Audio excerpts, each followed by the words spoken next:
Dmitry Rogozin is the director of the Soviet space program, Russian space program. I'm an old guy. I thought it was Soviet. He is the director of the Russian space program with Roscosmos. Roscosmos. He is the director of Roscosmos, a tight ally of Putin. And he told NASA and was telling the world, hey, well, with all this stuff going on, we're just going to pull out, and the space station can just deorbit, and America, can just, and all the European partners can just burn up in the atmosphere. So how can you keep the station up? Ha ha ha! You're not going to be able to do it. Well, guess what? The commercial crew program of the International Space Station did the job. They actually performed a reboost last Saturday, and it was done by none other than Northrop Grumman. Northrop Grumman has a program called Cygnus, and the Cygnus booster called NG-17 from Northrop Grumman 117 flights, I suppose, which was launched out of Wallops on 19 February, went up to the station 2 days later, and was grabbed by the SSRMS, the Space Station Manipulator System, the ARM, built by Canada, and berthed to the International Space Station. And the cool thing is, hey, G-Chen, the cool thing is that just Saturday, they did a reboost. Now, they tried to reboost a little bit earlier and failed. They had a failure, but they tried it again and actually managed to do the reboost. Now, the reboost was only for 1/10 of a mile, but it was enough to get the station back to the 250-mile high orbit that it needs to be in.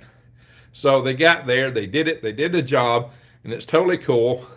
So what we've proved is that our commercial crew assets, commercial cargo assets at least, can reboost the space station. At least Northrop Grumman's Cygnus can do this.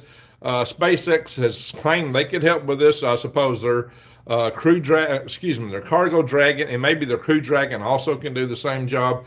And then we've got another company up and coming, Sierra Space, who will be flying the Dream Chaser program, which was actually started by Jim Benson back in what was the Orbital Development Company. Some of you may know of that. I knew Jim Benson. He passed away.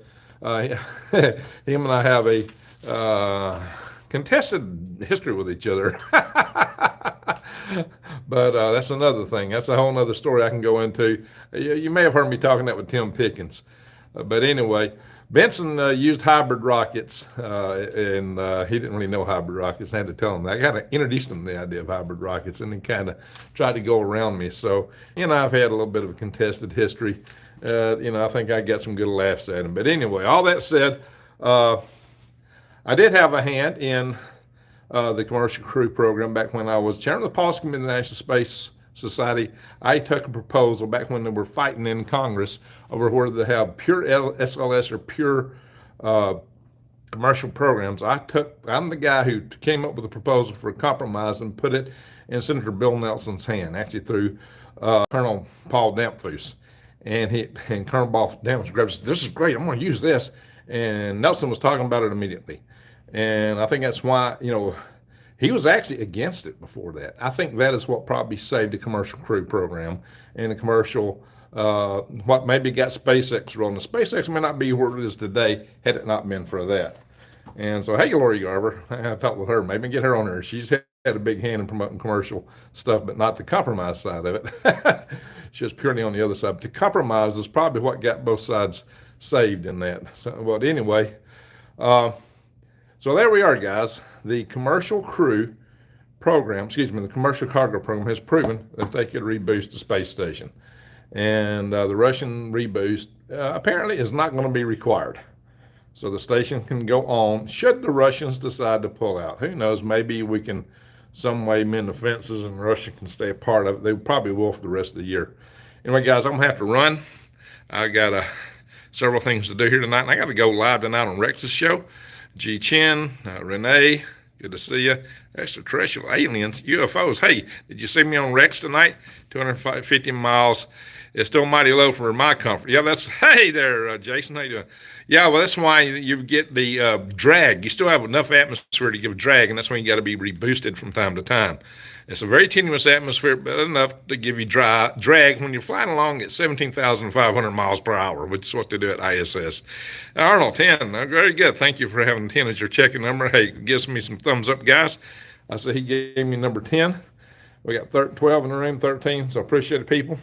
Thank you all for being here. Jason Smith, Greg Chin, Melanie Lyons, Elton, S. Lee, Stephen Say, Renee Cruz, Anthony, and Jason Neighbors, of course, my fellow wizard. And man, that guy's bright. You got to check it. Go to Jason's channel, Green Country Agroforestry. That guy is one bright fellow.